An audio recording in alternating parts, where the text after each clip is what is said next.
Hello and welcome to Insight is Capital. I'm Pierre Daly, managing editor at advisoranalyst.com. Our very special guest today is one of the most outspoken luminaries in the financial industry. She's an accomplished public speaker and leadership coach. For over 10 years, she has made it her mission to help both individuals within her company articulate and act on their greatest strengths to build a more inclusive culture. And she has worked tirelessly to help investment advisors to be better and more successful in all they do. Our guest is none other than Annamaria Testani, Senior Vice President at National Bank Investments. This is the Insight is Capital podcast. The views and opinions expressed in this broadcast are those of the individual guests and do not necessarily reflect the official policy or position of advisoranalyst.com or of our guests. This broadcast is meant to be for informational purposes only. Nothing discussed in this broadcast is intended to be considered as advice. Annamaria, welcome. It's so great to have you on the show. You know what? Thank you for the invitation. This is a great idea. So, Annamaria, to kick things off, tell us the story of the arc of your career, how you got into the financial industry, where you started, where you discovered you really thrived, and how you got to where you are today as Senior Vice President of National Sales at National Bank Investments. Also, maybe what you feel are some of the most valuable ideas that you're raising awareness of to make the financial industry at large a better place. Oh my gosh, I think where to start, right? Like, where do you start? Sorry, that's a lot to unpack, but especially the last part, but go ahead. You know, I would definitely say this generation's blessed because there's access to so much more information. When we started, I don't know what I went to a counselor and I said, I like math. That's all I had. So from there, there wasn't a lot of options in those days. It was banking, it was accounting, it was a couple of things. But I quickly discovered that there's this thing about the thing about finance is you could marry many other topics to it. So I'm a big fan of marketing, I'm a big fan of neuroscience, a big fan of psychology, sales. Right. So, I started my career as a cashier, realized that, okay, I love numbers and I love the economics of it. I luckily went into asset management pretty quickly in my career. And I realized I had a flair for sales. Now normally people think sales is this dirty five-letter word, but it's not. Sales at the end of the day, any firm will tell you, if you don't have sales, you don't have a firm. And the beauty about sales is it's the storytelling. So I really have a knack to being able to take complicated matters, economically, financial, product, whatever you can think about it, and reframe it in a way that the audience understands it, what's good for them. So through my career, kind of sort of started as a wholesaler, then, was in charge of sales teams, was invited very young at the executive table. And I think, one of the reasons, I was able to climb quickly is I didn't fit a mold. So I got away with creativity. I got away with thinking outside the box. Today, when I fast forward and have to teach leadership, I tell people, don't be afraid to be different. Just make sure that you can understand and properly and eloquently explain what that difference is and how valuable it could be to the surrounding table. Today, I manage a very large team at National Bank Investments. We deal in the B2B2C world, so we cater to advisors, but we have to understand their reality in the investment community. So we are not, we're product agnostic. I don't care if it's a mutual fund, a closed end, Right. A limited partnership, if it's a pool, segregated, no matter the product, we're really agnostic. We're actually agnostic as well as to the market. So for me, it's not a question of timing the market where we are built, like the whole basis of MBI is, and I'm really proud of this because we built this over the last 10 years, is we're a provider of inventory. So I built a sales team that lives in the world of marketing and sales, but lives also in the financial community. But we provide inventory. So our business today is not to push a product. Our business is to better understand our audiences and our clients. What is the risk they're trying to mitigate? What is their goal of their business model? And then we back engineer into, well, we may have something for you. And we lead you into the product. So we're a little different. Most people still operate on that model of let's launch it, sell it, make it sexy, Right. put it in a portfolio in a model. We tend to be more client-centric. So it's all about how our clients are evolving their business models. What are their needs? What do they want out of their partners? And then we build ourselves to make sure that we can fill that kind of sort of commitment. It's very interesting because it sounds like, just listening to what you're saying, it sounds as though you're very much aligned with the advisor. Like, Absolutely. the advisor's job role is to, listen to their clients and determine what their clients' needs are, truly determine what their needs are, and then look at their inventory and, their shelf space, whatever they have on their advisory shelf, and determine how that inventory, eventually determine how that inventory best fits with what they're trying to accomplish for the client.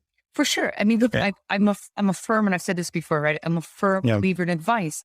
You can commoditize access to information. That doesn't mean you can also commoditize common sense. It doesn't mean you can you can't just digitalize away everything. There's a purpose for a lot of interactions in the business models. So when you're looking at MBI, we said ourselves, there's passive investments and there's actives. The active definitely requires a lot more catering, a lot more support, and it's not one bill fits all type of thing. So in each one, we've adapted our speech to make sure that are we properly illustrating the perks and the benefits of this versus your model. We don't assume that we understand your model. We don't assume that your model is the same as John Doe and Jane Smith. We don't. Every conversation starts from scratch, and we have to kind of sort of rebuild it. That's the nuance. People tend to think in sales is I have one script and I just repeat it all the time. Yeah. And I say to people, no, we have one conclusion, which is hopefully to buy our products. That's the one conclusion. I have multiple scripts because every person I'm interacting with is uniquely and inherently different. They listen differently. They communicate differently. They think differently. They may end up having the same conclusion, but how I get there, that's what I pay my sales team. I was like, okay, your job is to be adaptable, to be agile. And you want the firm to kind of sort of reflect those values. Yeah, there's something very profound, I think, about just, being able, it's profound and simple at the same time, just like investing is simple but not easy. It's profound and simple at the same time to just be in a really sort of nice position to just say, we're here for you. Right? For sure. That's... Well, we're here beyond the yeah. trade. I think, Yeah. Different leaders want different things. My career has been built on the long game. I've not been pretty. 1990s were very nice to the world of, I was very different from everyone else. That's right. So absolutely. So what does that mean? What does playing the long game mean versus the short game? Well, the short game is you're in it for that trade. You're in it for making that great number, that great quarter, that great year, and then you move on or you sell the company type of thing. I've been lucky enough where I've worked for leadership where there's a long game in mind. It's a building block and it's almost like an annuitized business. But if you're playing the long game, you really have to play longevity. You have to play the relationship side because products come and go, markets come and go, flavors come and go. That's short. Relationships, though, last over many, many business cycles. So we tend to say, you know what? We want you to play a little bit of the short game in the sense that find out what their immediate needs are, but build the long game. And that also means a greater percentage of their book. So you're building that percentage of kind of sort of the mindset and the portfolio set of what you can bring to them. Yeah. So speaking of the long game, it's interesting. I think it's nice when a culture like yours trickles down to the people that you serve and that you exist for to facilitate. While I was thinking about our conversation today, I was reminded of the saying, people don't care how much you know until they know how much you care. Yes. And then I recalled how many times as an advisor, I shot myself in the foot. I don't know how many prospective clients I burned through because I was so insistent on, all that I had to say and all that I thought and all that I wanted them to know, rather than sitting there and finding out what mattered to them and what was important to them and what they were trying to do. I was so hell bent on getting my agenda across that by the time I got to their agenda, this is when I was younger too. It's one of those things where, if I knew then what I know now, But it really is, I was so invested in the outcome, and it's funny how things are when I must have been told, or those ideas shared with me many times, but I didn't give them the value that they deserved. yeah, but And we're conditioned by it, right? Like when you think about Right. the 80s and the 90s, let's just go back to the 80s and 90s. Look at what percolated in leadership.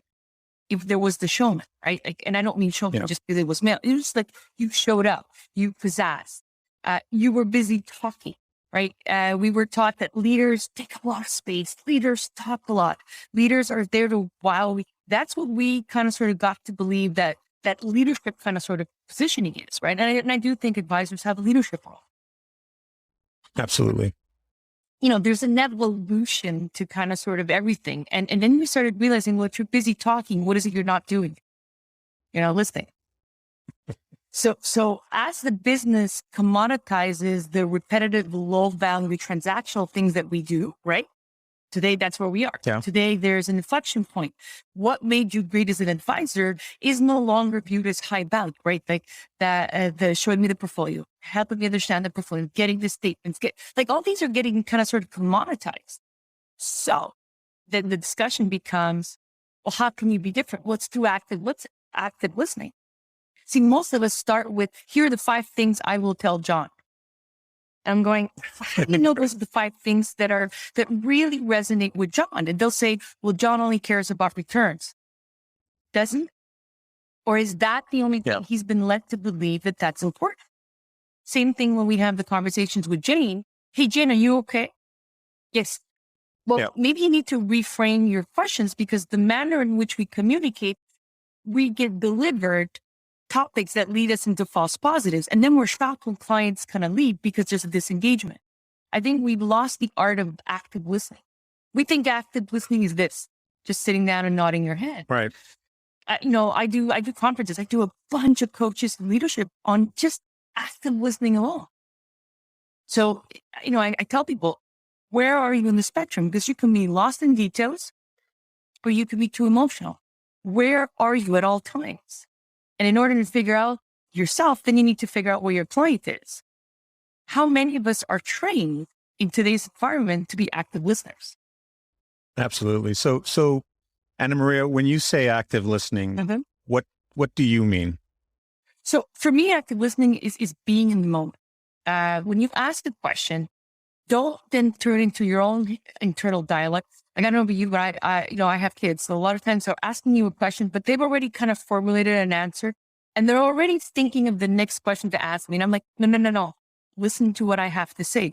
So first and foremost, I tend to say to people, be at the moment. Understand that when you're sitting down with someone new, you literally have to erase the whiteboard and you start fresh. What is important for this person? What are their triggers? Like, understand your client. Yeah, everyone wants to make money. No kidding. Even my 15-year-old wants to make money. Like, that's not a given to your client. That's just normal society. But again, we put that as a KPI. Understanding your client. And I often say to people, dig a little deeper. Oh, well, they don't want to go there. But that's the point. That's the whole point of wanting to give advice. You get that carte blanche to ask all these difficult questions because that's what your value is. Change the script. Absolutely. Yep. Change the script. I love when people ask me to give them scripts for selling. And I'm like, I'll give you bullet points. I'm not going to give you a script. Because the moment you're in script mode, what is it you're not doing? Yeah, not listening. I'm just basically doing, where do you fit in this document? So again, change your script. I know for a fact all my conversations will lead to a conclusion. It's the same conclusion. Buy my products, right? I know that's the conclusion. Now, once I figure out, so be in the moment, understand your client. Once I know what triggers you, for you it could be leading enough for your kids, and for other people it could be having enough for yourself. For others it could be for charity. It could be for a variety. Once I understand what you are, then I change my script. Right. And then you go beyond the small talk. Like, when someone says to me, oh, I'm okay. I'm like, what does that mean? And I'm like, what do you mean? What does it mean? No, but what does okay mean to you? Because I know what okay means to me, but you're using generic language. I have no idea what that fundamentally means to you. The moment we start pushing our conversations a little deeper, the moment we start asking for that clarification, then all of a sudden there's a connection. I feel you're authentic. I feel you're talking to me. And that, I personally think, those that have mastered the art of active listening in our business, in our very highly touch point, highly informative environment, win the game. You not only get the client, you get to keep that client for a very long time. Yeah, I think when you actually take the time to elicit the high criteria, the things that really matter the most to the client, and you're not in that same moment trying to inject your agenda, you've actually sort of divested yourself of that agenda, and you're just strictly listening for those key words like freedom and security and independence. And then, you know, the next question is, what does that mean to you? What's important about that word? What's important about freedom to you? What's important about, and the sacrifices you want to also put into the game. Yeah. Because if you don't push me, I might say, well, Pierre doesn't think I should do these things, right? And then all of a sudden you might go, and Maria, no, listen, we really got to have that serious conversation. You're spending way more than you're saving. We got to tip the balance here. And I'd be like, yeah, but you know, I like my living in the moment. And you're like, yeah, but you also need to not eat craft dinner for the rest of your life till you're done. But the point is, that's where the psychology is, right? Like that. Yeah. See, if people think their value added is in providing a commoditized portfolio return, that's where it gets dicey. Because people can read that on their own. I'm not saying they understand it. They can read it on their own. What people have a hard time is how to get to that conclusion. Right. So that's your value added. That is what I would pay a serious amount of money. If people can help me avoid pitfalls when buying a car, buying a trip, buying a house, if that valuable guidance that people can give you, well, that's worth its weight in gold. Yeah, I think when you know you're so busy with your own thoughts, you know what happens is that well, number one, you're not listening. But I think it's so important to actually make the discovery process very strict. Yes. So that when you're meeting a client for that initial consultation, you're not thinking, I'm going to close them. You know, that there's that old saw, you know, always be closing, ABC, always be closing, which is really like, you know, I think that's what really has turned off people. You know, you mentioned the 5-letter word at the beginning, to the idea of what sales is or what salespeople are. The typical, you know, archetype of a salesperson, you know, whatever we think that is, you know, versus the professional. And, you know, when your objective is always be closing, you can't possibly be listening, because you're just always looking for the doors to walk through. You're always looking for a way to reply. But if you proven right, to be proven right, yeah, to win the argument, right?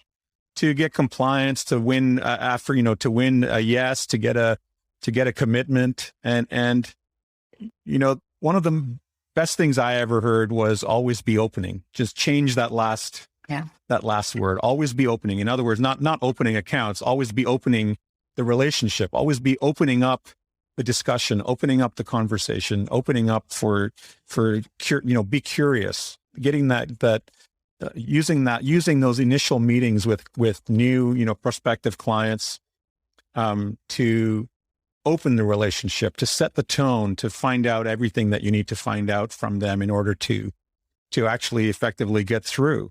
I mean, I think you're totally right. And I would say one question that it's universal on any problem you're addressing, you need to know how to answer this, is always why you. Like I tell people, if you're applying for a job, first question I want to ask you is, why you? If you want to land this client, question I would ask you, why you? You know, someone wants to propose marriage to you. why you, like I use this word, why, like this question, why you all the time, because it always starts with the why. What is it about you that I would want to do business with you? What is so fundamentally great about you? And so a lot of people say to me, how come you have this confidence that you will have this person as a client? Well, because I fundamentally believe in my value, and I know what I deliver is so good, so important to you. Not that I'm the best. I never claim to be the best, but I will definitely deliver something specifically for you. You will feel valued. You will feel listened. You will feel that I tried my darnest to get to it. Why? You. And it can't be because I can manage your risk well. It can't be because I can create a model. Those are things that's where the media and technology is disrupting. Okay, but in my opinion, that's the low value added chain. It hasn't touched me here. So if someone can say, you know what, I can help you avoid 3 of your biggest pitfalls in investments on the next 20 years, that will significantly reduce your net worth by half. Is that something that's important to you? I never talked about performance construction here. But see, these are things people would pay for, like, things to avoid, the pitfalls to avoid, just that alone, guiding you through uncertainty, guiding you through chaos. It's not as if we haven't had any in the last 4 years. Right. What is that value? And keep in mind, a lot of these are biases. We say biases because we always think it's about, black, white men and women, but biases can be a lot of forms, right? It could be you're going into a conversation, I pigeonholed you. I think this is who you are. I think we have prototype bias, whereas every client is the same kind of sort of prototype. So, how do we do that? Well, I think your point about starting with a blank slate is key, is to make no assumptions at all. People sometimes, everybody has their fishing stories and their war stories from being in this business. And I have to, just to frame it, it's by far, it's one of the most, I think it's, if not the most fascinating, it's at least one of the most fascinating businesses to be in. And for advisors, it's definitely one of the most difficult or complicated businesses to be in because of you have to wear so many hats in running the business. Mm-hmm. But when people talk about they almost always there's always this urge to sort of label a particular kind of client, particular kind of person, and then of course if you say I work very closely with entrepreneurs to help them succeed financially, that must inherently also come with certain beliefs about why you got involved in that niche in the first place, like entrepreneur niche, and so still the really thoughtful advisors, of course, have matured into understanding that you can't try and fit your square peg into every round, every round. And that's the point of active listening, right? Like what you're alluding to is active listening. So people say to me, "Oh, I only deal with men, or I only deal with women, or I only deal with." I often say, "Well, because it becomes easier, because you're assuming that specific profile is consistently the same, and you're going to apply one script." But even with women, right? A lot of times I get kind of sort of I get roped into certain decisions. People go, "Well, what do you think women would want?" And I'm like, I can't answer that because you're asking me to speak on behalf of the Canadian population from one lens. There are different things, right? I may not be the same as my neighbor, and we might listen differently and react it. And that's the risk of the labels. I try to fight labels all the time. And to your point, it's been really easy that we've conditioned ourselves in the last 20 years. And again, the market's helped us. It's easy to label ourselves. By the way, farmers, hunters, we're labeling activities. At the end of the day, aren't we both things? When you're meeting a client, oh, that's an affluent client. And I'm like, well, what does that mean? Mm-hmm. And then you sit, and another one is it's a growing client. Or I only like doctors. I'm like, no, it's because you've perfected the script specifically that you're used to and accustomed to by doctors. And you want to concentrate on that. That's a fair statement. I've perfected statements that my scripts are really good for a specific segment. But you're also lessening your ability to kind of learn and evolve your listening skills. I find that the more diverse I have a sales group of individuals, the more diverse my clientele is, the more I get challenged on how to actively listen in the moment. Because I'm constantly fighting my brain going, oh, it's this. Oh, Pierre is like this. Oh, just put him in this box. And I often sit there going, before you put him in, just ask him a couple more questions. Get him to talk a bit more about himself. Get him to talk about his triggers. Get him to talk about what makes him tick, what makes him happy, what makes him upset. All of a sudden, I'm going to start realizing, ooh, I can't put you in a box because these are inherently different. But we like all those. We like being able to reproduce, repetitive tasks, right? We like, for example, the doctors. Oh, I work with doctors. Oh, why do you work with doctors? Because I understand them. They're. But do they understand you? Yes. Well, there's absolutely. Speaking of the need to start with a clean slate each time you meet with a new client, it reminds me of situations like something really simple, like, somebody who knew my sister, for example, would say, and then got to know me and then turn around and say, oh, you're nothing like your sister at all. And my response to that is, well, why on earth did you think that in the first place? But it's one of those biases. Absolutely. What you have is share of mom and dad. But other than that, that's about it. Right? Because the manner in which, again, how we process information is so interesting for me, because a lot of times, and I do, there's this exercise I do where I give a bunch of instructions. Everyone in the room has to follow this instruction. They close their eyes. They're doing this, working with a piece of paper.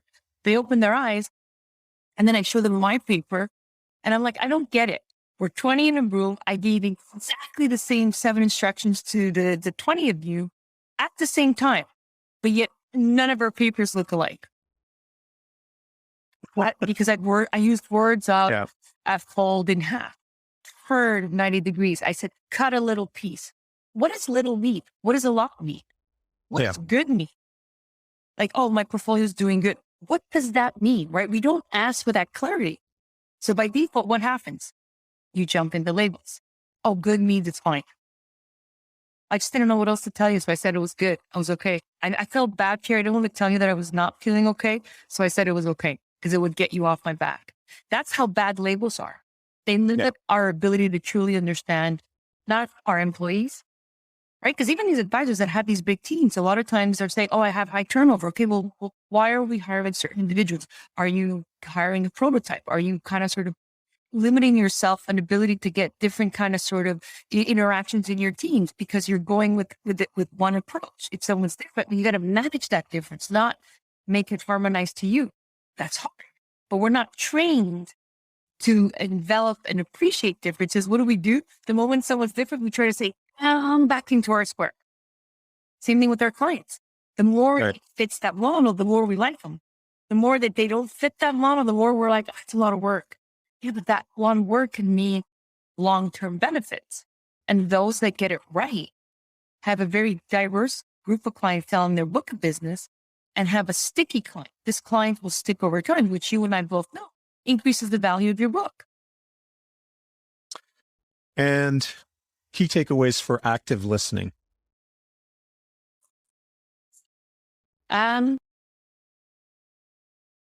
every meeting, count. Like I do this exercise and I tell people to do this. In a 60-minute meeting, Pierre, time yourself. And you can do it, by the way, with the phone. It's so great because you can just put the timer on and you just click every time you talk and you stop talking, you click off. If the facts and data come back that you talk more in that meeting than the other person has, you have an active listening issue. So active listening is about what you say. It's about how you hear, which will impact how you talk. But if you don't get the how you hear part right, you'll fail as how you talk. So active listening is not about you at all. It's about understanding how the other person listens to then pass your message. And it's easier said than done. It's a muscle. You can retrain. I have I have a bunch of little coping mechanisms. Like I have a 5-second rule. I'm not supposed to talk when someone asks me a question, not on a podcast, but when I'm in a meeting, I'll be like 2, 3, 4. Just the fact that I'm pausing for 5 seconds. And if you know me, 5 seconds is like 5 hours. The reptilian brain calms down. And you really sit there going, so what was it again, the point of what we're trying to get to? Because you've slowed yourself down. I asked for clarification, something that I wish when I was younger, I had the courage to do. Yeah. I don't assume labels or generic expressions mean the same to me as they mean to you. Active listening is really about, the other person, asking for clarification, enriching yourself with that feedback to then become a much more powerful speaker in return. So in a nutshell, pretty easy.